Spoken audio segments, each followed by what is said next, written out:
नमस्कार दोस्तों, चलिए स्टार्ट करते हैं। नेक्स्ट टॉपिक हमारा बहुत ही प्यारा, वर्ल्ड वॉर 1। देखिए, किसी भी तरीके से वर्ल्ड वॉर तो अच्छा हो नहीं सकता है, लेकिन फिर भी ये टॉपिक मुझे लगता है मेरे साथ साथ बहुत सारे इंडियन स्टूडेंट्स हैं जिनको बहुत पसंद आता है। मैं जहाँ जहाँ पे भी वर्ल्ड वॉर की मतलब चैप्टर लेता हूँ, जहाँ जहाँ पे मैं क्लास में पढ़ाता हूँ, वहाँ पे जब वर्ल्ड वॉर में कभी अगर डिस्कशन में ले लेता हूँ तो सारे बच्चे ऐसे मंत्रमुग्ध हो जाते हैं कि वाह, क्या मज़ा आ रहा है। मतलब एक्चुअली में उनके सामने कोई मूवी चल रही है, उन लोग सब एंजॉय कर रहे होते हैं इस तरीके से। That is why it can be also a reason कि जितने भी वर्ल्ड वॉर के ऊपर मूवीज़ बनती हैं वो बहुत सक्सेसफुल हो जाती है। आप लोग भी देख सकते हैं 1918 और क्या बोलते हैं सेविंग प्राइवेट रयान, ये सब बहुत सारी मूवीज़ हैं जो आप लोग देख सकते हैं और इनका मज़ा उठा सकते हैं। ओके, खैर, टाइम पास बाद में, चलिए स्टार्ट करते हैं हमारा वर्ल्ड वॉर 1। देखिए, बैकग्राउंड की बात हम लोग ने कर ली है। सब एनलाइटनमेंट हो चुका है, सबका रिफॉर्मेशन हो चुका है, सबका रेनेसां हो चुका है, सारी चीज़ें हो चुकी है। अब रेवोल्यूशन भी फ्रांस में आके चला गया, अमेरिका में भी आके चला गया, तो धीरे धीरे सोसाइटी कुछ बाहर की तरफ निकल रही है। ठीक है, फ्रांस के रेवोल्यूशन में मैंने आप लोग बताया था कि यहाँ से डेवलपमेंट होता है किसका, नेशनलिज्म का डेवलपमेंट होता है। वाई, बिकॉज एक बाहर से कोई लोग आते हैं और क्या बोलते हैं राज करना स्टार्ट करते हैं, क्योंकि नेपोलियन, मैंने बताया था कि नेपोलियन पूरे के पूरे यूरोप पे कब्जा करना स्टार्ट कर देता है। ठीक है, और वहाँ के लोगों को लिबरेट करना स्टार्ट करने लगता है, तो लोगों के अंदर भावना आने लगती है कि भाई, मैं इटालियन बोलता हूँ, ये भी इटालियन बोलता है, तो हम लोग एक कंट्री के हो गए। ठीक है, हम लोग का एक इटली करके कोई कंट्री होना चाहिए, या मैं जर्मन बोलता हूँ, वो भी जर्मन बोलता है, तो हम लोग को एक कंट्री का मेंबर होना चाहिए, ना कि ये प्रशिया में रह रहा है, कोई ऑस्ट्रिया हंगरी में रह रहा है, कोई जेक में रह रहा है। ऐसा नहीं होना चाहिए, हम लोग सबको एक कंट्री होनी चाहिए। ठीक है, तो इससे नेशनलिज्म की भावना आई, और फिर उसके बाद unification of Italy, unification of Germany, ये सब चीज़ें होती है जिसको हम लोग डिस्कस नहीं करना।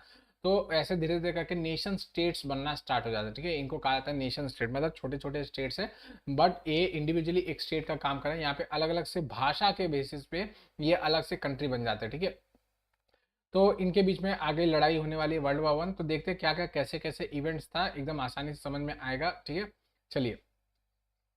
इसको ग्रेट वॉर भी कहा जाता है, ऐसे इस तरीके से एब्रीवेट भी किया जाता है। इसका स्टार्टिंग डेट है 28 जुलाई 1914, और एंडिंग डेट है 11 अक्टूबर 11 नवंबर 1918। जनरली ये एंडिंग डेट लोगों को याद नहीं रहता, अभी कुछ दिन पहले ही गया। तो क्या बोलते हैं इसको मैं अपने समय पे ऐसे याद रखता था।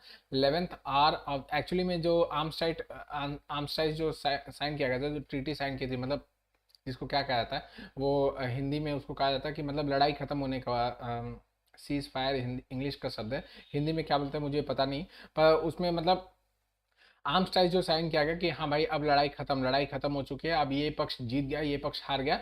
ऐसा जो डिस्कशन हुआ था वो कब हुआ था आपका, 11 बजे हुआ था। 11 बजे, 11वें महीने में 11 तारीख को। ठीक है, ये आपका 11 बजे हुआ था, 11th hour of the 11th day of the 11th month of 1918। ठीक है, याद रखिएगा, 11th hour of the 11th day of the 11th month of 1918 को ये क्या बोलते हैं आर्मस्टाइज साइन किया गया था। ठीक है, इस तरीके से मैं याद रखता था, हमारे बचपन में एग्जाम में आता था, तो दैट इज वाई मैंने याद करके, आप लोग भी याद करके रख सकते हो। ओके, इसमें दो पावर्स थे, एक तो सेंट्रल पावर्स थे और एक तो एलिज पावर्स थे। ठीक है, तो सेंट्रल पावर्स में आपके जर्मनी, ऑस्ट्रिया हंगरी अलग अलग कंट्रीज उस समय नहीं हुआ करते थे, अब इन लोग अलग अलग हो चुके हैं, उस समय ये एक ही कंट्री हुआ करते। ओके, एंड टर्की, ये एक सेक्शन में थे। और फिर एलिज पावर में France, Germany, France, great Britain, Russia, Italy, Japan, और फिर बाद में आपका 1917 के बाद से यूनाइटेड स्टेट्स भी आ जाता है। ठीक है, पता नहीं, लगता है नींद अच्छे से नहीं हो पा रही है क्या, कि कुछ भी ग्रेट ब्रिटेन कुछ जर्मनी पढ़ रहा हूँ। ओके,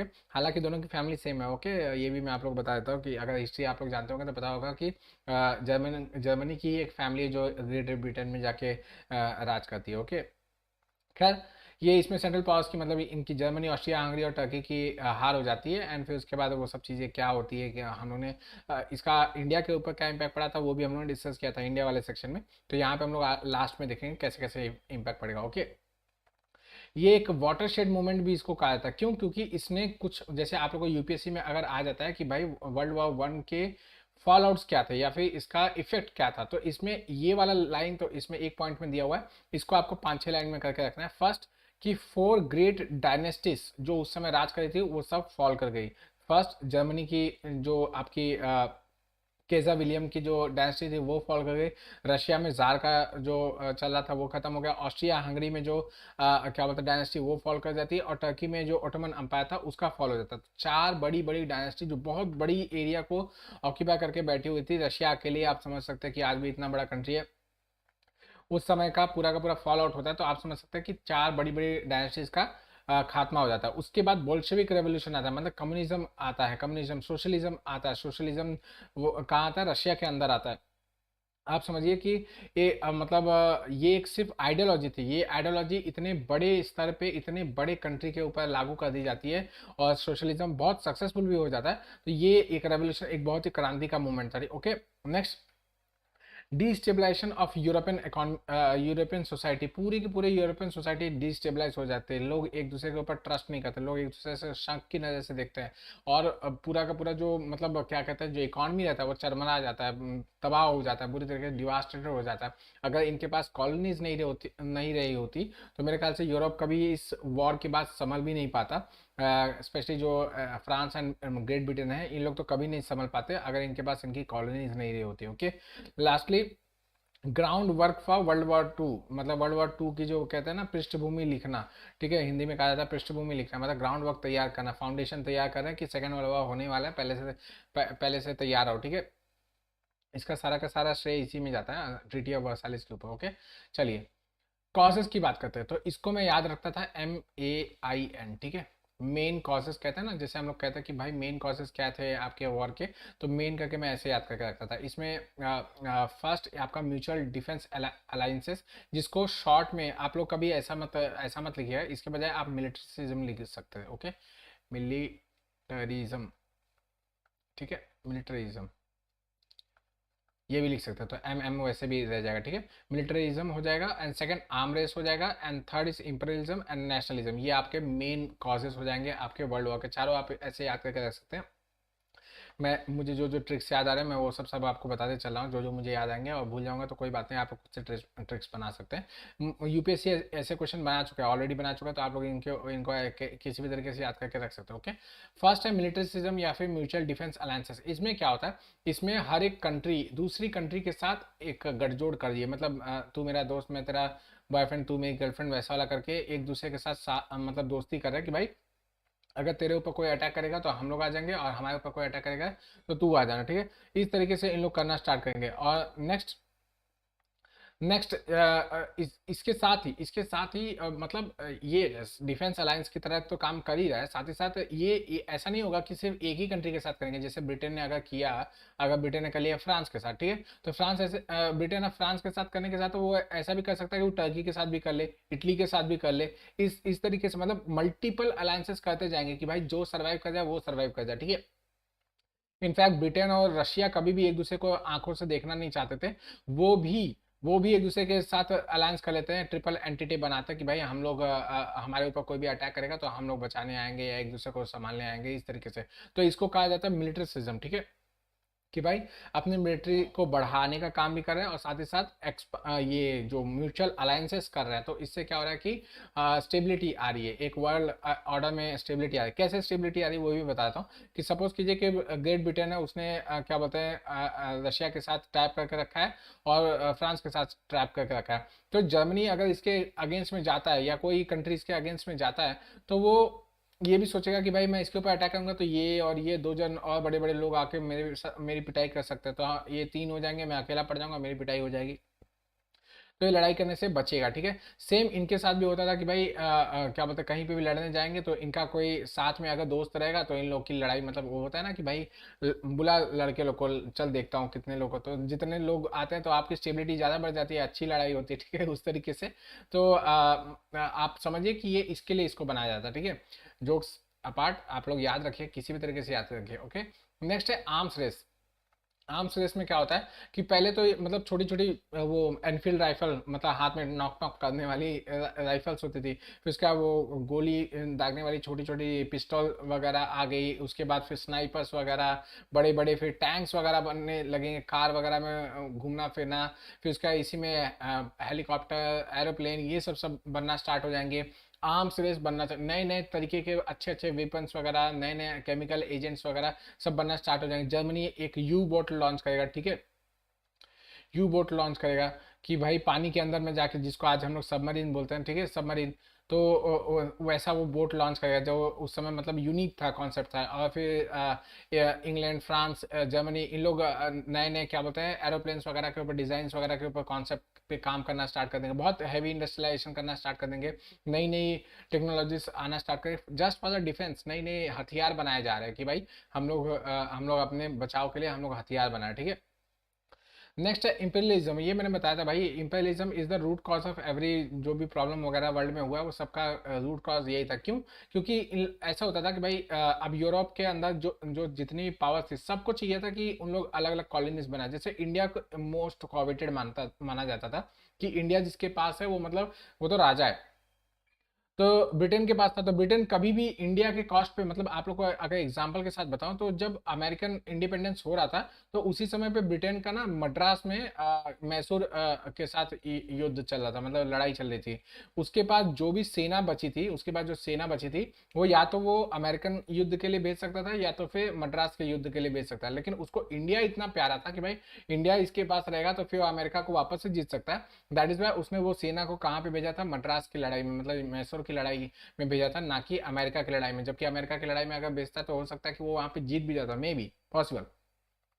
बट यहाँ पे वो भेजता है, ठीक है, यहाँ पे भेजता है और यहाँ पे वो जीत जाता है, ठीक है। तो आप समझिए कि ये कितना बड़ा मतलब रोल निभाता था इंडिया जिसके पास रहता था। ऐसे बहुत सारी कॉलोनी से भाई, बहुत इंपॉर्टेंट इंपॉर्टेंट रिसोर्सेज उनके पास थे। तो सभी चाहते थे कि नया, जितने भी आपके यूरोपियन कंट्रीज थे वो चाहते थे कि भाई हमारे पास ये कॉलोनी होनी चाहिए, हमारे पास ये। इस कॉलोनियल एक्सपांशन को लेके इतनी लड़ाइयां लड़ते थे कि भाई ये मेरी टेरिटरी है, मेरी टेरिटरी है। इससे रिलेटेड इन लोग ने पैक्ट वगैरह किया। 1875 के अंदर इन लोग ने पूरे के पूरे अफ्रीका को क्या बोलते हैं वियना समिट में बांट दिया। मतलब अफ्रीका का मैप लिया और स्केल और पेंसिल लिया और ऐसे ऐसे लाइन खींच दिया। आज तक वो मैप वैसा का वैसा अफ्रीका के अंदर चला आ रहा है। अफ्रीका का जो आप मैप देखोगे तो उसमें आप लोग देखोगे लाइन्स वगैरह एकदम डिफाइंड है, मतलब जो भी आपकी जोग्राफिकल बाउंड्रीज वगैरह बना के रखी गई है, पॉलिटिकल बाउंड्रीज, वो एकदम स्ट्रेट लाइन में बनी हुई है, ठीक है। तो ये इसीलिए है क्योंकि उन लोग ने मतलब वो पेंसिल और स्केल लिया और मापते चले गए। एक्चुअली में ऐसा हुआ था, ठीक है, मजाक नहीं कर रहा हूँ मैं। तो इस तरीके से इन लोग ने पूरा का पूरा अफ्रीका को काट के अपने आपस में बांट लिया, ठीक है। तो इसी की वजह से क्या होता था कि जो भी नई पावर आती, जैसे जर्मनी राइज कर रहा था तो उसको लगा था कि भाई अफ्रीका मतलब जर्मनी को ये लगता था कि ब्रिटेन और फ्रांस ने अपना अपना हिस्सा ले लिया और मुझे कुछ नहीं दिया। स्पेन को दे दिया, इटली को दे दिया, मुझे नहीं दिया, मेरे साथ नाइंसाफी की जा रही है। तो जर्मनी भी अपने हक के लिए लड़ता था, फिर इसको भी कुछ ना कुछ पेसिफाई करने के लिए दिया जाता था। ऐसे ये मिलिट्री से मतलब मिलिट्रिज्म भी दिखाते थे और क्या बोलते हैं बाद में इंपेरियलिज्म भी दिखाते थे कि नए नए एरिया को अपने अधीन लेके आना, नए नए एरिया को अपने अधीन रखना, वहाँ का एक्सप्लॉयटेशन करना, अपने रिसोर्सेज अपने यहाँ पे यूज करना उन रिसोर्सेज का, और अपने यहाँ पे ज़्यादा डेवलपमेंट लेके आना। ओके, नेक्स्ट है नेशनलिज्म। ये मैंने बताया कि भाई नेशनलिज्म धीरे धीरे करके बहुत ज़्यादा बढ़ता चला जाता, तो लोगों के दिमाग में ये था भाई कि मैं इस कंट्री से बिलोंग करता हूँ, मैं इस कंट्री से बिलोंग करता था। जो मतलब ये देखते थे कि भाई ये भी जर्मन भाषा बोला है, मैं भी जर्मन भाषा बोला हूँ, तो हम दोनों एक ही कंट्री के हुए, ना कि अगर एक जर्मनी में रह रहा है या प्रशिया में रह रहा है, एक ऑस्ट्रिया हंगरी में रह रहा है, एक चेक रिपब्लिक में रह रहा है, एक पोलैंड में रह रहा है। तो ऐसा नहीं है कि भाई ये अलग अलग कंट्रीज हो गए, ये सारे के सारे जर्मनी का हिस्सा हो जाएंगे, ऐसा इनके दिमाग में आता। मतलब नेशनलिज्म इतना ज़्यादा हो गया था कि भाई हम लोग एक कंट्री से बिलोंग करते हैं, हम लोग दूसरों से अलग है, हम लोग किसी और से अलग है। इटली इटालियंस का है और क्या बोलते हैं जर्मनी जर्मन्स का है, ठीक है। इस तरीके से इन लोग के दिमाग में चलता था, ठीक है। तो नेशनलिज्म एक्चुअली में बहुत एकदम मतलब पीक पे चला गया था, अभी अब एकदम मतलब अल्टीमेट पीक पे पहुंच गया था। ओके, नेक्स्ट वॉर की शुरुआत वगैरह की बात करें, एक टाइम लाइन यहाँ पे दिखाता हूँ आप लोग को। देखिए क्या होता है ना कि आपका जून 28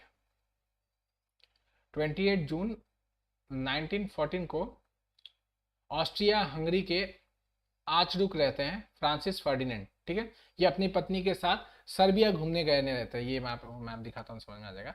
ये देखिए ये ऑस्ट्रिया हंगरी है और ये सर्बिया, ठीक है, ठीक है। ये सॉरी, इस रीजन को पहले बाल्कन पेनिनसुला कहा जाता है। ये बता देता हूँ, इस रीजन को बाल्कन पेनिनसुला कहा जाता है, ठीक है। और इसमें यहाँ पे पहले ये यूगोस्लाविया करके कंट्री हुआ करती थी जो बाद में टूट गई और ये छोटे छोटे कंट्रीज बन गए, खैर उसमें नहीं जाएंगे। ये सर्बिया जो है, देखिए ऐसे समय पे ये सर्बिया जो है ये ऑस्ट्रिया के अधीन आ जाता है, ठीक है।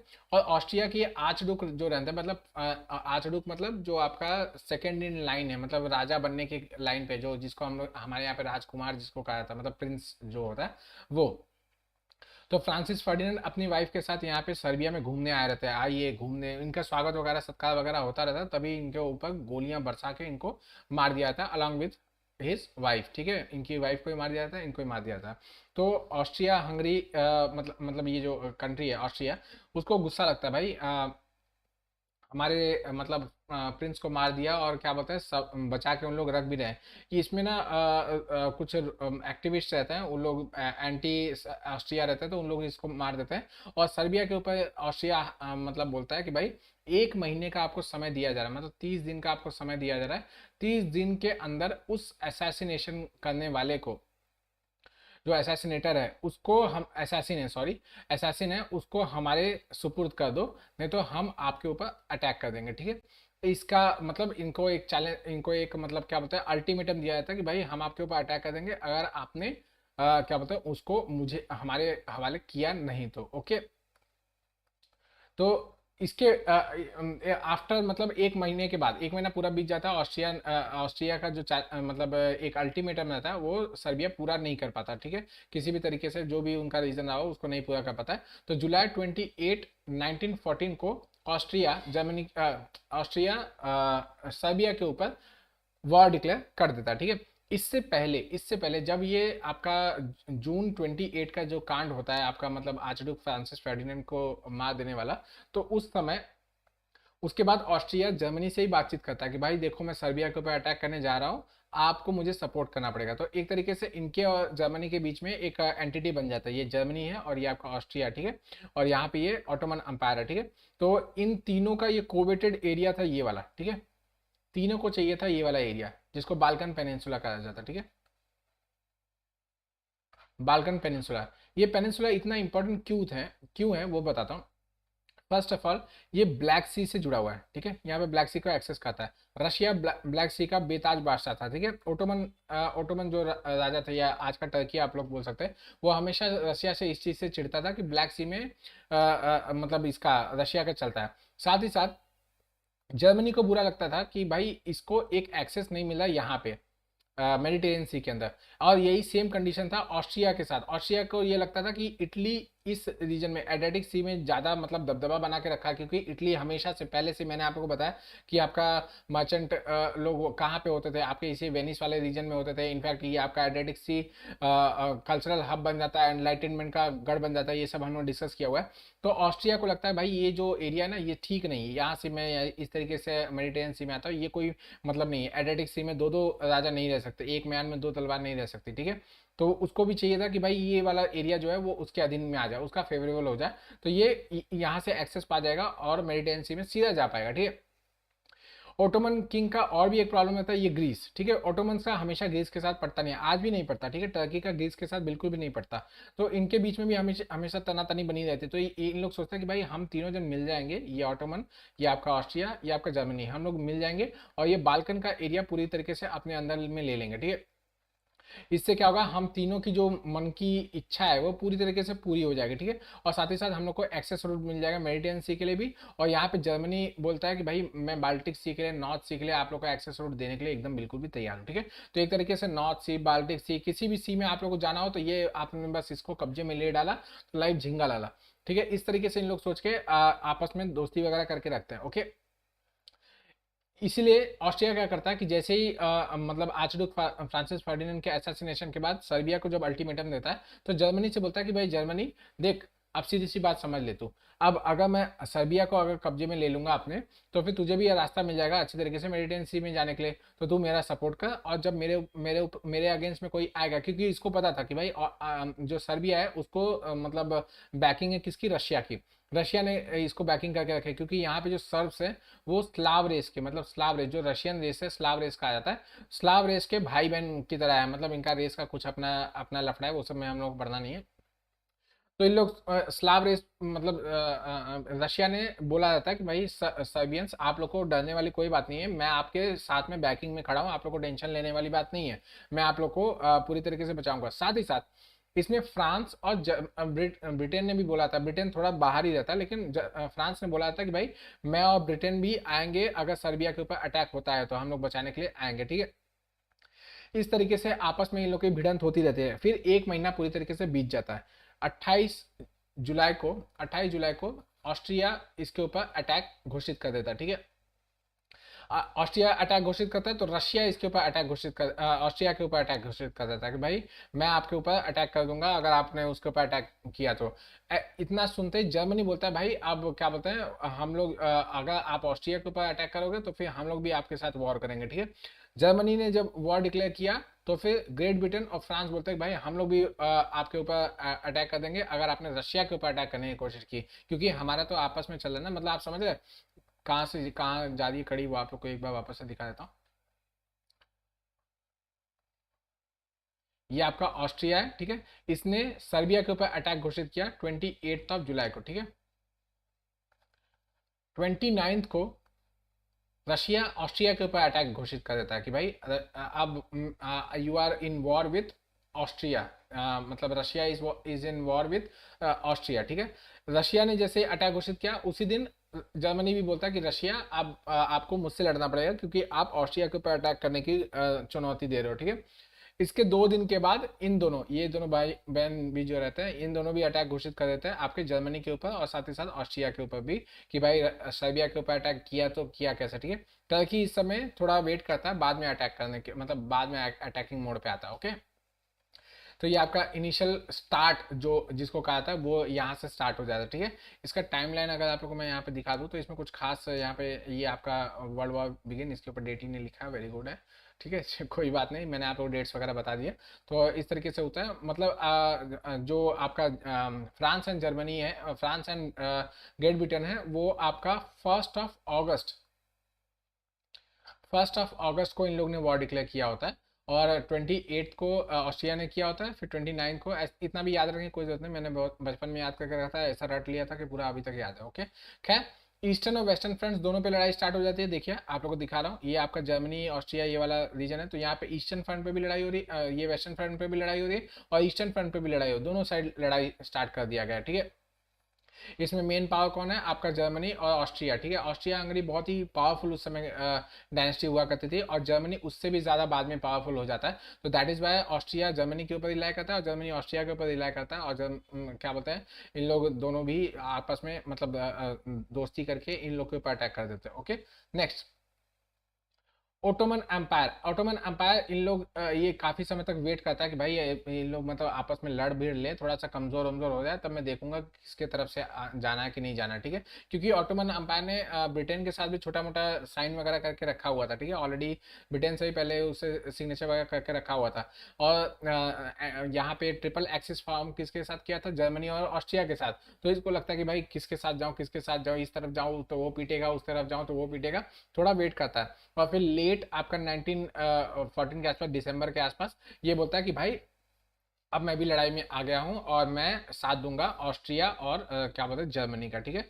और फिर इसके बाद वही लड़ाई स्टार्ट हो जाती है। ये आपका पॉइंट होता है, ये डार्डनलिस वाला जो स्ट्रेट है, यहाँ पे मेन एक्सेस रूट के लिए लड़ाई वगैरह बहुत ज़्यादा होती है, ये इंपॉर्टेंट पॉइंट है, ओके। चलिए नेक्स्ट, ट्रेंच वॉरफेयर। देखिए ऐसा हमारे दिमाग में हमेशा ये रहता है कि भाई हमेशा रोज ही लड़ाई झड़ रही है, मतलब रोज ऐसा हो रहा है कि गोलीबारी हो रही है, रोज एक दूसरे के ऊपर गोलियां चलाई जा रही है। ऐसा नहीं होता था एक्चुअली में, क्या होता था कि इन लोग क्या करते थे कि ये फ्रांस है तो फ्रांस के कुछ दूरी के अंदर यहाँ पे ट्रेंचेस बना के रखेंगे, यहाँ पे जर्मनी अपना ट्रेंचेस बना के रखेगा या फिर जर्मनी यहाँ पे ट्रेंचेस बना के रखेगा, ठीक है।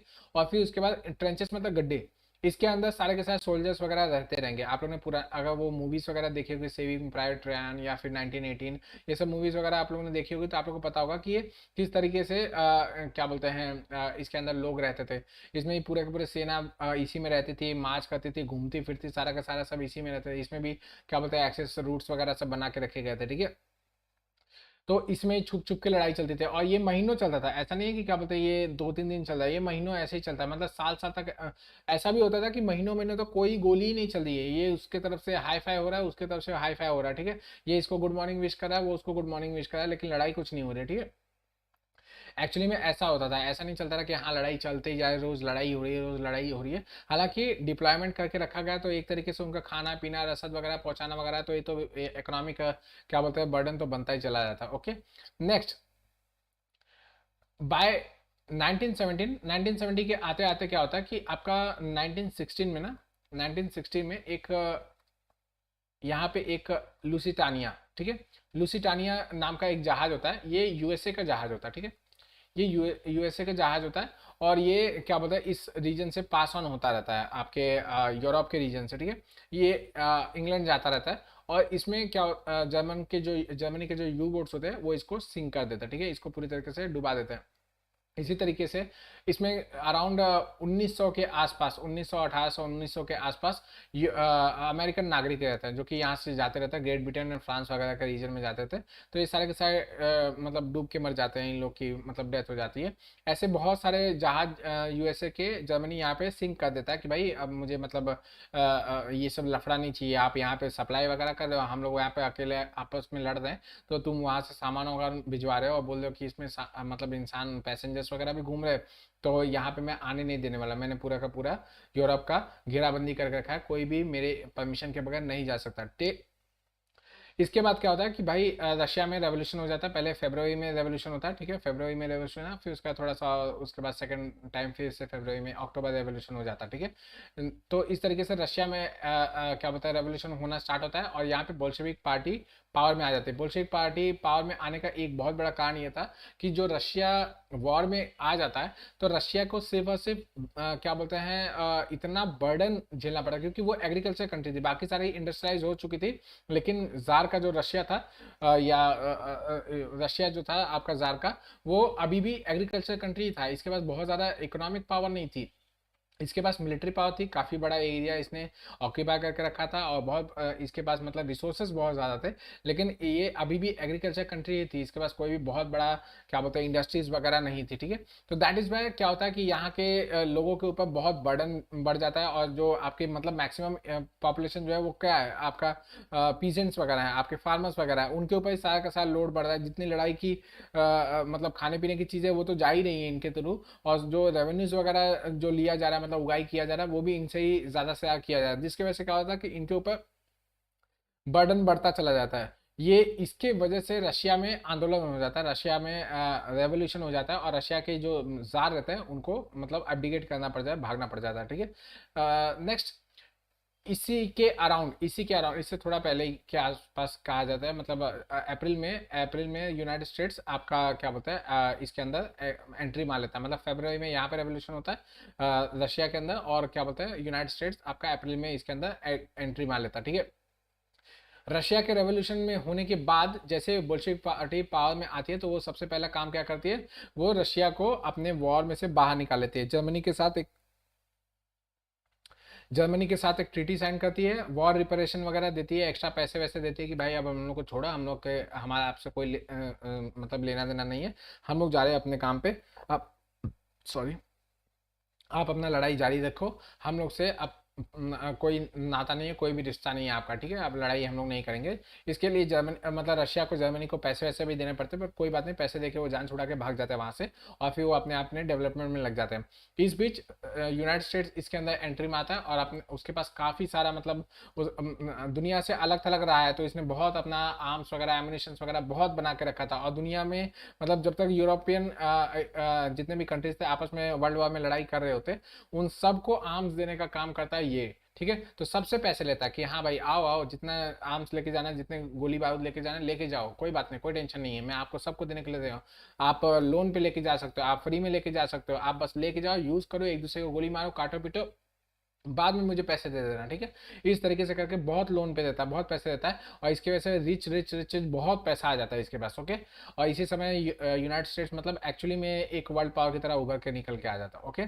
एंड ऑफ वॉर मैंने बताया 11th hour of the 11th day of the 11th month of the 1918 को ये क्या बोलते हैं वॉर खत्म हो जाता है, ठीक है। और इसके साथ साथ अभी आप लोग इसके कॉन्सिक्वेंसेस वगैरह भी देखेंगे, और इसके साथ जो ट्रीटी की जाती है वो होता है ट्रीटी ऑफ वर्साइलिस, इसमें जर्मनी को एक मतलब वॉर रिपेरेशन, अगर सिर्फ जर्मनी का मैं बताऊं तो 660 बिलियन पाउंड्स, 660 मिलियन पाउंड्स, ठीक है, 660 मतलब 6.6 बिलियन पाउंड्स का जो डॉलर्स नहीं पाउंड्स, ठीक है, ये पाउंड्स होना चाहिए, ठीक है,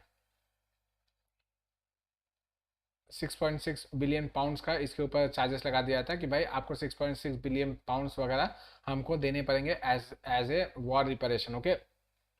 एंड दिस ऑल, इसके साथ साथ बहुत सारा ह्यूमिलेशन वगैरह किया था, वो कभी और ट्रीटी ऑफ वर्साइलिस वगैरह को पढ़ेंगे तो ले लेंगे। हालांकि ट्रीटी ऑफ वर्साइलिस आपके सिलेबस के अंदर हिस्सा नहीं है, आप लोगों को इसके साथ साथ ही पढ़ना होता है ट्रीटी ऑफ वर्साइलिस, तो उसके लिए अलग से वीडियो अगर देखता हूँ, बनाना पड़ा तो बना दूंगा, ओके। चलिए, वैसे बना ही दूंगा। चलिए नेक्स्ट, वर्ल्ड वॉर वन के कॉन्सिक्वेंसेस क्या थे? तो आपका फर्स्ट, टेक्नोलॉजिकल कॉन्सिक्वेंसेस, मतलब टेक्नोलॉजी में क्या क्या हुआ, तो बहुत ज़्यादा एडवांसमेंट हुआ है। यहाँ पे यू बोट्स आए, आपके एरोप्लेन्स वगैरह ये सब बंद है, आपके बड़े बड़े अच्छे अच्छे हथियार वगैरह, सब नए नए टेक्नोलॉजी के हथियार वगैरह लाए जा रहे हैं। इनफैक्ट यही समय रहता है जब फर्स्ट टाइम एरोप्लेन का उपयोग बॉम्ब वॉम्ब गिराने के काम में आता है। इसी समय पे फर्स्ट टाइम टैंक्स वगैरह बनाए जाते हैं। इसी समय पे नए नए सोनार टेक्निक्स, नए नए कम्युनिकेशन के टेक्निक, नए नए रेडियो टेक्नोलॉजी वगैरह, फोन टेलीफोन वगैरह का नए नए तरीके से आविष्कार करना, फोटोग्राफी का आविष्कार करना, बहुत सारी चीज़ें इस समय आती है। नया नया जितना भी इन्वेंशन होता है वो सारे के सारे इसी समय पे होते हैं maximum, okay. Next, medical innovation, तो मेडिकल भाई इतनी जाने जा रही है, तो सब जाने बहुत कीमती थी, हर एक जान को बचाने के लिए क्या क्या नहीं किया जा रहा था, मतलब ब्लड ट्रांसफ्यूशन वगैरह, इसको इतना रिफाइन किया गया। इसी समय पे आपके जो डिफरेंट टाइप्स ऑफ ब्लड के ग्रुप्स होते हैं वो सबको अच्छी तरीके से पैलेट में डिसाइड किया गया, और साथ ही साथ फिर उसके बाद ये बताया गया कि भाई इसका किस में ट्रांसफ्यूजन किया जा सकता है, किस में नहीं किया जा सकता, ट्रांसफ्यूजन के लिए क्या क्या प्रोसीजर होना चाहिए, सर्जरी के लिए क्या क्या प्रोसीजर होना चाहिए। इनफैक्ट जो अभी वो कहते हैं ना कि हड्डी टूट गई, रॉड डालना पड़ेगा, तो वो रॉड वगैरह, इसको थॉमस प्लिंट वगैरह कहा जाता है, वो रॉड भी इसी समय पे इन्वेंशन वगैरह किया गया था कि भाई कितने सारे आपके सैनिक लोग होते थे जिनके हाथ पैर टूट जाते थे, तो उन लोग को बचाना, उन लोगों को किसी भी तरीके से मतलब काम करने लायक छोड़ना, इसके लिए इन लोग रॉड वगैरह डाल के ये सब इनसे काम करवा पाते थे, okay. Next, role of women, इससे पहले, इस युद्ध से पहले वुमेन्स लोग वेर ओनली पार्ट ऑफ है, मतलब किचन, ठीक है, घर का सिर्फ हिस्सा हुआ करते थे, वो घर में ही रहेंगी, किचन में रहेंगी, इसी में जाएंगी, पार्टी वगैरह होगा तो उसमें दिखावटे के लिए चली जाएंगी, लेकिन ये कोई भी प्रोडक्टिव काम में मतलब एम्प्लॉयमेंट वगैरह नहीं ले सकती, कोई बड़ा पढ़ाई वगैरह नहीं कर सकती, डिग्रीज वगैरह नहीं ले सकती। ये मैं यूरोप की बात कर रहा हूँ, इंडिया की बात नहीं कर रहा हूँ। इंडिया में तो अभी तो बहुत पढ़ाई बड़ा करती थी, ठीक है, लेकिन समझिए कि यूरोप इस समय तक भी इतना घटिया था कि यहाँ पे औरतों को ऊपर इतना ज़्यादा मतलब पाबंदियाँ लगा के रखी थी, और हम लोग को सिविलाइज करने आया था गधा कहीं का, ठीक है। खैर, तो यहाँ पे वुमेन्स लोग को नया नया काम मिलता है, क्यों? क्योंकि जितने भी मर्द होते हैं वो कहाँ चले गए, लड़ने के लिए चले गए, तो उनकी जगह पे खाली आपके फैक्ट्रीज वगैरह रन कौन करेगा? वुमेन्स करेंगे, ठीक है। तो वुमेन्स लोग यहाँ पे आती है, नया नया रोल उठाती है। मतलब आपको बता दूं कि जो क्या बोलते हैं, बड़ी बड़ी फैक्ट्रीज होती थी, एम्यूनेशन फैक्ट्रीज होती थी, जो आपकी और अदर फैक्ट्रीज वगैरह होती है, उन सब में कौन काम कर रहा है? वुमेन्स लोग काम कर रही है। मर्दों की जो काम करने की जगह थी वहाँ पे सब वुमेन्स का, बड़ी बड़ी मशीन्स वगैरह कौन चला रही है? वुमेन्स चला रही है, ठीक है। बहुत सारे मतलब यूनिक यूनिक जो काम ऑलरेडी मतलब रिजर्व थे कि हाँ मेन लोग ही सिर्फ करने वाले, वो सारे के सारे काम भी कौन कर रहा है? विमेंस लोग करिए। तो विमेंस लोग का participation in the world war indirectly becomes very significant, ठीक है। बट ये लॉन्ग लास्टिंग नहीं रहता है। एज यूजुअल मैंने बताया कि यूरोप इज वेरी वेरी घटिया, इन लोग के दिमाग में कीड़ा भरा जाता है, एंड जैसे इनका वॉर खत्म होता है, सॉरी फॉर द डिस्टर्बेंस दोस्तों, तो मैं बता रहा था कि विमेंस लोग ने सारा का सारा दारोमदार थाम लिया जब आपकी लड़ाई चली थी, तो उस समय विमेंस लोग ने मेन फ्रंट पे आके जो भी करना था वो सारा का सारा मतलब जो मेंस लोग के लिए रिजर्व था वो सारा का सारा काम इन लोगों ने करना स्टार्ट कर दिया। बट इतने तो इन लोग दयालु नहीं थे, पूरा का पूरा मतलब यूरोप तो मतलब क्या कहूँ, उस समय एकदम अनपढ़ गवाह जैसे अनसिविलाइज लोग जैसे बिहेव करते थे, और इन लोग हम लोग को सिविलाइजेशन सिखाने आए थे कि इन लोग ने तुरंत जैसे ही मतलब इंग्लैंड की बात की जाए तो इंग्लैंड में प्री वॉर प्रैक्टिसेस एक्ट करके एक एक्ट उन लोग ने मतलब पास किया 1919 के अंदर, और उन लोगों ने क्या किया कि वुमेन्स लोग को वापस से उसी मतलब वापस से अपने घरों के कैद में डाल दिया, और जितने भी मेन लोग थे उन लोग वापस से अपने अपने जॉब पे चले गए। लेकिन वुमेन्स लोग का मतलब ये भी ख्याल नहीं रखा गया कि भाई वुमेन्स लोग की जॉब जारी है, या उन लोग को जो काम उन लोग कर रही थी वो सारा का सारा काम उन लोग को छोड़ना पड़ रहा है, या उनसे मतलब जानबूझ के छीन लिया जा रहा है। तो मतलब बैक टू सेम वैसा का वैसा वापस से सिविलाइज सोसाइटी जो थी वो अनसिविलाइज सोसाइटी, या अनसिविलाइज सोसाइटी सिविलाइज सोसाइटी बन गई जो भी थी, ठीक है। तो अभी भी खैर यहाँ पे इस समय भी आप लोग को मतलब विमेंस लोग को वोटिंग राइट्स वगैरह नहीं दिए गए थे। ओके, खैर रीशेपिंग ऑफ द पॉलिटिक्स, तो पॉलिटिक्स सब चेंज होगा, क्यों? क्योंकि अब भाई यहाँ पे एक नए चीज की सिस्टम की एंट्री होती है, सोशलिज्म। ठीक है, सोशलिज्म कम्युनिज्म की एंट्री हो जाती है और एक नई आइडियोलॉजी जन्म ले रही है against the capitalism, imperialism, militarism. इन सब के अगेंस्ट में एक नई आइडियोलॉजी, क्या, सोशलिज्म या फिर कम्युनिज्म डेवलप हो रही है। Okay, next, contribution to World War two. इसी के वजह से आपका जो फर्स्ट वर्ल्ड वॉर, उसी ने कंट्रीब्यूट किया आपके सेकेंड वर्ल्ड वॉर में। मैंने आप लोगों को बताया Germany alone was made to pay around 660 million pounds का। ठीक है, मिलियन पाउंड्स का इसके ऊपर चार्जेस लगाया गया कि भाई 660 मिलियन पाउंड्स आपको पे करने पड़ेंगे एज ए वॉर रिपेरेशन। इसके अलावा बेइज्जती करना, बहुत सारी चीज़ों पर फोरम वगैरह से बाहर रखना, कैरियो की तरह ट्रीट करना, ये सब बहुत सारी अलग अलग चीज़ें थी जो इसके साथ की गई। इनफैक्ट अलग से टर्की के साथ जो किया गया था, तो मैं हम लोगों ने डिस्कस किया था खिलाफत आंदोलन, ट्रेटी ऑफ सेवरेस। ठीक है, SEVERES। ठीक है, याद होगा आप लोग को, खिलाफत आंदोलन में उसके उसी के वजह से हुआ। ठीक है, ये सब चीज़ें हम लोगों ने डिस्कस किया ऑलरेडी। चलिए नेक्स्ट, इंडिया की बात करते हैं। इंडिया वर्ल्ड वॉर टू में क्या किया? तो इंडिया ने बहुत तगड़ा कंट्रीब्यूशन किया। इंडिया का कंट्रीब्यूशन ये था कि भाई ब्रिटेन ने जो जो मांगा वो इंडिया ने दिया। रॉ मटेरियल मांगा तो रॉ मटेरियल दिया, मैन मांगा तो मैन मांगा, मैन दे दिए, लेबर मांगा लेबर दे दिए, सोल्जर्स मांगे सोल्जर्स दे दिए। इतना जानवर, इंसान, हर तरीके का, खाने पीने से लेके कपड़ा वगैरह हर चीज़ का, मतलब जो भी सामान मांगा वो सब कुछ इंडिया ने भर भर के दिया कि हाँ भाई ब्रिटेन हमारा मतलब हमारा कंट्री है, हम लोग ब्रिटेन के निवासी हैं, फिलहाल हम लोग उसके सिटीजन हैं, तो फिर हम लोग को ब्रिटेन की मदद करनी चाहिए, उसके वॉर एफर्ट्स में कंट्रीब्यूट करना चाहिए। ये सब चीज़ें इन लोग के दिमाग में आके, इनफैक्ट आप लोग को याद होगा मैंने आप लोग को बताया था गांधी जी ने भी इनके लिए क्या बोलते हैं काफ़ी मतलब सपोर्ट किया था। उन्होंने वो एक वॉलंटियर थे जो लोगों को प्रेरित करते थे कि आपको ब्रिटेन के वॉर एफर्ट्स में मदद करनी है, और रिक्रूटमेंट वगैरह भी करने में बहुत मदद की थी गांधी जी ने। तो हम लोगों ने बहुत कुछ किया, लेकिन बदले में मिला क्या? वही मोन्टेगो चेम्स फॉर रिफॉर्म, उसके बाद रॉलेट एक्ट, उसके बाद भाई जलियन वाला बाग मैसेकर को तो कौन भूल सकता है। ठीक है, तो ये सब चीज़ें हम लोग ने मतलब हम लोग को इन लोग ने दिया वापस में, जबकि इन लोग ने हम लोग से लगभग आज के डेट के हिसाब से देखा जाए तो 2 बिलियन पाउंड्स का इन लोगों ने लोन मांगा था। हम लोगों ने लोन इनको सैंक्शन किया था। भाई हम लोग मतलब होते ही कौन थे, इंग्लैंड ने मांगा और यहाँ पे ब्रिटिश सरकार थी, उन लोग ने लोन ग्रांट भी कर दिया। ओके, तो इस तरीके से पैसे इन लोगों ने इंडिया से लिए, लेकिन आज तक इसका रिपेरेशन वापस से पे नहीं किया इन लोगों ने, कुछ भी नहीं किया। अगर इंटरेस्ट वगैरह लगा दिया जाए तो आज हमारी इकॉनमी काफ़ी मतलब अच्छी खासी लेवल पे पहुंच जाएगी अगर हम लोग को ये पैसे वापस आ जाए तो। खैर, इंडिया का रिएक्शन टू वॉर क्या था भाई? इंडिया के लिए भाई हमारे यहाँ पे वही मैंने बताया था कि मॉडरेट्स और एस्टिमेट्स वाला गुट था, तो सभी लोग यही थे कि भाई सपोर्ट द मूवमेंट, सपोर्ट करो आप लोग ब्रिटिश लोगों को। आप ब्रिटिश लोगों को सपोर्ट करोगे तो दे विल इन गिव मतलब इन लोग in turn will give you the what ever rights you want, कि सेल्फ गवर्नमेंट वगैरह, डोमिनियन स्टेटस वगैरह जो भी आप मांग रहे हो वो आप लोग को दे देंगे। इन लोग बहुत ही दयालु है, लिबरल पॉलिसी के जनक हैं इन लोग। क्या बोलते हैं, इन लोग का दिल दरिया है, बहुत बहुत ही मतलब क्या बोलते हैं दरिया दिल है, वैसा वैसा इन लोग सोचते थे। और मॉडरेट्स, एक्सट्रीमिस्ट, सब लोग इन लोग के मतलब इनके पीछे पड़े थे कि हाँ ब्रिटिश लोग की सपोर्ट करो, ब्रिटिश लोग की सपोर्ट करो। सब इनके पीछे लगे थे कि हाँ इन लोग को सपोर्ट ही करना है, सपोर्ट ही करना है। बट इसमें भी कुछ लोग थे जैसे कि आपके रेवोल्यूशनरी जो थे, उन लोगों ने इसको एक अपॉर्चुनिटी की तरह देखा कि भाई हम लोग को अब ब्रिटिश रूल के खिलाफ वॉर करने का, या हम लोग को अपनी आज़ादी वापस से ले लेने का अधिकार, मतलब अपॉर्चुनिटी मिला है। ये देवीय अपॉर्चुनिटी मिली है, जैसे कि सुभाष चंद्र बोस जी ने बाद में किया था, वैसे सेम यहाँ पे इन लोग ने कोमागाटा मारू इंसिडेंट वगैरह होता है, गदर मूवमेंट मैंने बताया था, गदर मूवमेंट बाद में फेल हो जाता है।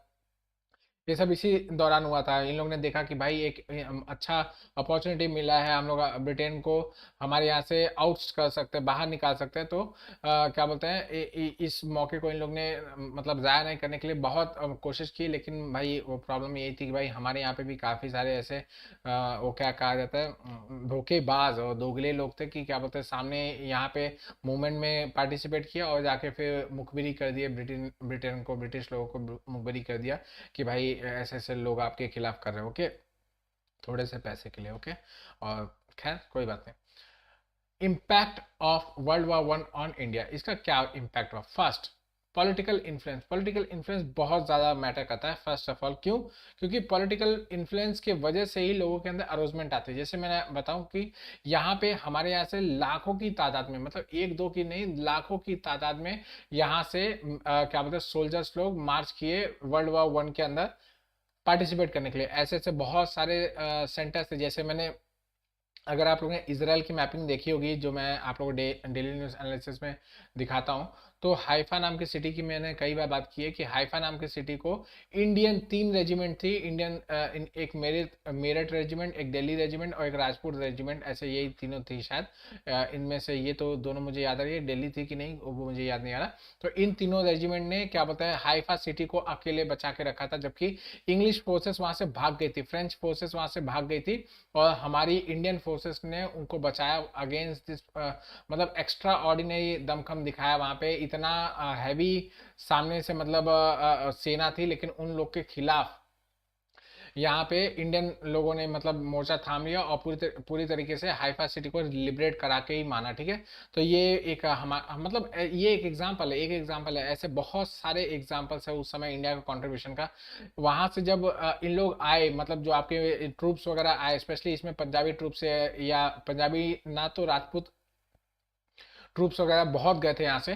तो इन लोग जब वहां पे गए थे तो उन लोगों ने देखा कि भाई जर्मन्स लोग जर्मनी के लिए लड़ रहे हैं, फ्रेंच लोग फ्रांस के लिए लड़ रहे हैं, इंग्लिश लोग इंग्लिश के लिए, इंग्लैंड के लिए लड़ रहे हैं, लेकिन कोई भी इंडिया के लिए नहीं लड़ रहा। ठीक है, इंडिया के लिए कोई नहीं लड़ रहा। किसी के अंदर ये भावना नहीं कि भाई मैं इंडिया से बिलोंग करता हूँ, मैं भारत से बिलोंग करता हूँ, मुझे इंडिया के लिए लड़ना चाहिए। ठीक है, तो ये जो नेशनलिज्म की भावना थी वो इन लोग लेके आए अपने साथ यहाँ पे, और यहाँ पे लोगों को समझाया, सिखाया, पढ़ाया, बताया कि भाई हम लोग वहां पे जाते थे तो हमारे कमांडर हम लोग को इस तरीके से प्रोवोक करते थे, हम लोग को मोटिवेट करते थे कि भाई आज आप लोग को उनके ऊपर टूट पड़ना है, ये करना है, वो करना है। जो लड़ाई हमारी नहीं थी, इंडिया की नहीं थी, वो भी हम लोग लड़ रहे थे, उन लोग को बुरी तरीके से पीट रहे थे, बहुत बुरी तरीके से मार रहे थे, just to gain their independence. उन लोग को बचाने के लिए, उन लोग के लिए मदद करने के लिए हम लोग इतना मेहनत कर रहे थे। और अल्टीमेटली हम लोग को मिलता है Montague change for reform, Rowlatt Act और जलियनवाला बाग मैसेकर, ये सब चीज़ें मिलती है। हम लोग ने मांगा होम रूल, आप देते हो भाई रोलेट एक्ट, इस तरीके से चीज़ें हो गई। तो इससे इनके अंदर एक भावना आ गई, लोगों के अंदर एक भावना आ गई कि भाई हम लोग ने इतना मेहनत किया, हम लोग ने इतना इन लोग के लिए जी जान लगा दिया, इन लोग ने पैसे मांगे, हम लोग ने पैसे दिए, खाना मांगा खाना दिया, कपड़ा मांगा कपड़ा दिया, इंसान मांगा इंसान दिया, जानवर मांगा जानवर दिया, जो भी इन लोगों ने मांगा वो सब कुछ हम लोगों ने दिया। और अल्टीमेटली हम लोग इनको मतलब इन लोगों ने हमको क्या दिया, कुछ नहीं, ठेंगा दे दिया, और ऊपर से हमारे लोगों को भी मार डाला। ठीक है, तो इस तरीके से मतलब लोगों के अंदर एक नेशनलिज्म की भावना बढ़ती चली गई। Okay, next, social impact. भाई सोशल इम्पैक्ट एक बहुत बड़ा इम्पैक्ट पैदा किया। क्यों? क्योंकि यहाँ पे भाई जैसे कि उस दौरान लोगों को जैसे जैसे पॉलिटिकल डेवलपमेंट हो रहा है, उसी के साथ साथ इन लोग के अंदर सीखने, पढ़ने और जानने की भी बात आने लगी। क्यों? क्योंकि जब यहाँ से सोल्जर्स को उठा के लेके जाते थे कि भाई आप लोग को वहाँ पे फ्रांस में लड़ाई चले, उसमें आप लोग को कंट्रीब्यूट करना है, तो उन लोग को सिखाया जाता था, पढ़ाया जाता था कि भाई इसको ए बोलते हैं, इसको बी बोलते हैं। मतलब पहले तो इन लोग को कुछ भी नहीं सिखाया जाता, जैसे है वैसे वैसे बंदूक थमा दिया, लेके जाओ, मरना है मर जाओ, जीना है जीना। बट यहाँ पे लोगों को सिखाया जाता, पढ़ाया जाता था कि कैसे लिखते हैं, कैसे पढ़ते हैं, क्या क्या टेक्निकल चीज़ें होती है, क्या क्या टैक्टिक्स होता है, स्ट्रैटेजी कैसे बनाई जाती है, कैसे किया जाता है। एंड साथ ही साथ जब क्या बोलते हैं विमेन लोग ने भी इसमें काफ़ी पार्टिसिपेट किया कि जब मर्द लोग यहाँ पे लड़ाई करने गए तो उनके काम इंडिया, मतलब इंडिया में भी सेम ऐसा ही हुआ, हालांकि बहुत बड़े मास स्केल पे नहीं हुआ क्योंकि हमारे पे इतनी बड़ी बड़ी कोई इंडस्ट्रीज नहीं थी। तो वुमेन्स लोग ने, जो मेन लोग काम करते थे खेती बाड़ी, वो सारा का सारा काम मेन लोगों के बजाय वुमेन लोग ने किया, काफ़ी इसमें कंट्रीब्यूट किया। तो हमारे यहाँ पे सोशल ट्रांसफॉर्मेशन वगैरह देखा जा सकता है। ओके, लास्टली इकोनॉमिक इम्पैक्ट, जो कि बहुत इंपॉर्टेंट फंक्शन है, और ये फर्स्ट मतलब ये लास्ट आपका चीज़ होगा। इकोनॉमिक इम्पैक्ट आप लोग को मैंने उस समय ही बताया था कि भाई जब ये वर्ल्ड वॉर 1 चल रहा था तो ब्रिटेन को चाहिए था काफ़ी सारा रॉ मटेरियल, इंडिया सप्लायर बन गया इनका रॉ मटेरियल का। इंडिया ने इसको लोन दिए, इंडिया ने इसको कपड़े दिए, इंडिया ने इसको इंसान दिए, इंडिया ने इसको एम्यूनिशन दिए। यहाँ का चावल दाल इंसान कम खाता था, वहाँ पे पहले एक्सपोर्ट हो जाता था। यहाँ के जानवर, हाथी घोड़े भी यहाँ से गए थे कितने सारे कि भाई वहाँ पे वॉर अफेयर्स में लगेंगे। मतलब बंगाल में फेमिन आ गया, यहाँ का खाना मतलब उठा उठा के जो बंगाल का खाना था वो सारा का सारा मतलब राइस वगैरह जो यहाँ से पकड़ा जाता था, उगाया जाता था, वो सारा का सारा सामान उठा के सीधा सीधा कंटेनर में ला दो और वर्ल्ड वॉर की लड़ाई चल रही है वहाँ पे, उसके लिए लेके जाओ। तो इसके वजह से क्या हुआ, इकोनॉमिक इम्पैक्ट बहुत तगड़ा हो गया, यहाँ पे सप्लाई कंस्ट्रेंट्स वगैरह बहुत ज़्यादा हो गए। इंडिया में क्या बोलते हैं, जो भी चीज़ें हैं वो एक्सपोर्ट कर दी जा रही, तो हमारे यहाँ पे कुछ भी मिल ही नहीं रहा। हमारे यहाँ पे डिमांड है लेकिन हमारे यहाँ पे खाने के नहीं मिल रहा है। फेमिन आ गया, इसी में कितने लोगों की जाने, लाखों लोगों की जानें चली गई सिर्फ खाना ना पाने की वजह से। एंड इसी में जर्मनी ने अपना यू बोट बना दिया, जो भी ब्रिटेन के पास कुछ भी सामान आता था या फिर फ्रांस के तरफ कोई भी सामान आता था तो वो यू बोट से जाता था, तुरंत उसको नीचे से उड़ा देता था यू बोट की मदद से, और वो पूरा का पूरा सामान वहीं पे पानी के अंदर चला जाता था, ठीक है। इसकी वजह से बहुत लॉसेस वगैरह भी हुए, हैवी मतलब हम लोग को कैजुअलिटीज़ वगैरह भी देखनी पड़ी।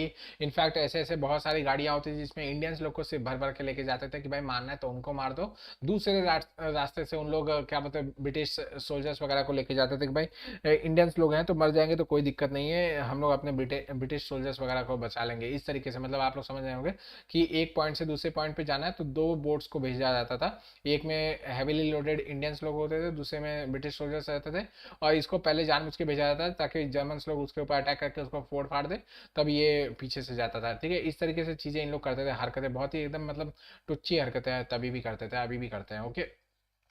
खैर, फूड इन्फ्लेशन बहुत हैवी हो गया यहाँ पे, मतलब डिमांड भी नहीं है, और मतलब डिमांड है सप्लाई नहीं है, और क्या बोलते हैं जो सामान खाने पीने के हम लोग खुद उगा रहे हैं वो हम ही लोग नहीं खा, आई एम सॉरी, यस नींद लगी है ठीक है। तो काफ़ी ये सब जो काम है ना इसके वजह से बहुत हो जाए, काफ़ी बर्डन हो जा रहा है, मतलब क्या बोलते हैं, कोचिंग इंस्टीट्यूट्स में भी पढ़ाना, यहाँ पे वीडियोस बनाना, सुबह डीएनएस बनाना, एंड सब कुछ की वजह से ये सब बहुत हेक्टिक होता चला जा रहा है मेरे लिए। तबीयत इसकी वजह से अभी छाले वगैरह हुए थे, तो इसी वजह से हुए थे क्योंकि नींद वगैरह पूरी नहीं हो पाई, तो मैं सिर्फ काम काम काम काम होप करता हूँ ये सब जल्दी जल्दी ख़त्म हो जाए। दो तीन मुझे लगता है 1.5 महीना लगेगा, एंड आपका पूरा का पूरा रेडी हो जाएगा, आपका यूपीएससी का पूरा पोर्शन। तो आप लोग का मतलब प्री से पहले सब कुछ तैयार रहेगा, आप लोग सिर्फ देखो, एक बार दो बार देख लो, सारा का सारा रेडी हो जाएगा। आप लोग चुपचाप एग्जाम में बैठ जाना, सारा का सारा आपको आएगा, डैम श्योर हूँ मैं इसके लिए। एंड इसके साथ साथ सफाई जरूर कीजिएगा, करंट अफेयर्स को जरूर पढ़ते रहिएगा, डीएनएस को रेगुलर फॉलो कीजिएगा, उसमें बहुत सारी चीज़ें इनसे भी रिलेटेड होती है और बहुत सारी चीज़ें अदरवाइज भी होती है, ओके।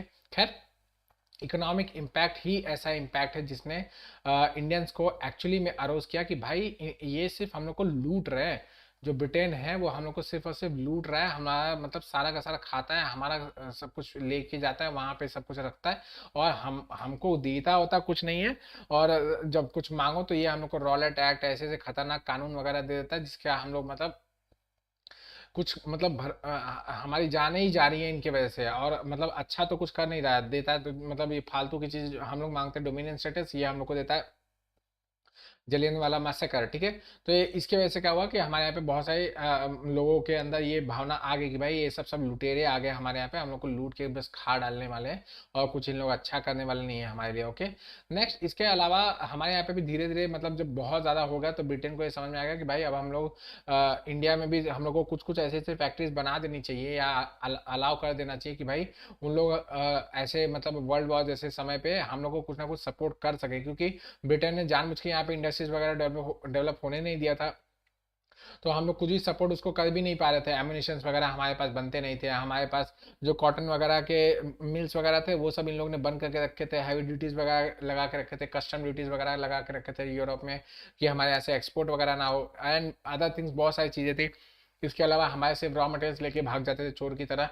तो ये सब चीज़ें जब ये सब पूरा का पूरा बंद हो गया, सप्लाई कंस्ट्रेंट्स वगैरह आ गए जब यूरोप के लिए, तो उन लोग ने देखा कि भाई इंडिया में भी इन लोग को अलाउ करना चाहिए। तो इसी समय आपका टिस्को मतलब आपका टाटा स्टील जो होता है वो आपका प्लांट इसी समय लगता है, बहुत सारे आपके जूट मिल्स इसी समय एस्टेब्लिश होते हैं, आपके कॉटन मिल्स बहुत सारे इसी समय पे एस्टेब्लिश होते हैं, जस्ट टू गेट द मतलब ये आपका जो ये इस मौके का फ़ायदा उठाने के लिए ब्रिटेन सपोर्ट करता है इसी चीज़ के लिए, क्योंकि ब्रिटेन को ज़रूरत थी, और ऐसा कुछ इसके अंदर भावना नहीं आ गई थी कि क्या बोलते हैं इनकी मदद करनी है, ऐसे कुछ बात नहीं थी।